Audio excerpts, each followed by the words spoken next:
Hello সবাইকে, আজকে কিছু কাজ নিয়ে এলাম। এই যে এই দুটো কার্ড, এইগুলো 199 করে। তোমরা যারা অর্ডার করতে চাইছো তারা অবশ্যই অর্ডার করতে পারো। আমি এটার ফুল লুকটা আমি আবার পরে নিয়ে আসছি, সুন্দর করে শ্যুট করতে হবে। তো যাই হোক, এখন আমি আপাতত কাজটা যেটা করছিলাম সেটারই একটা ছোট করে ভিডিও বানালাম। কারণ হচ্ছে যদি না আমি ভিডিও দিই আমার রিচ কমে যাচ্ছে। তো তোমরা কেউ সাবস্ক্রাইব করছো না, ফলো করছো না।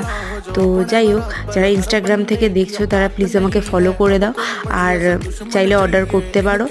আর যারা আমাকে ইউটিউব থেকে দেখছো তারা আমাকে প্লিজ সাবস্ক্রাইব করে একটা কমেন্ট করে যাও। আর যারা ফেসবুক থেকে দেখছো তারাও আমাকে ফলো করে দাও, একটু শেয়ার করো, অবশ্যই সবার সাথে শেয়ার করো, ভালো লাগলে অবশ্যই জানিও। আর তোমরা তাড়াতাড়ি অর্ডার করে ফেলো, এটা অফার প্রাইসে চলছে 199 করে। তো তাড়াতাড়ি অর্ডার করে ফেলো সবাই। এটার ফুল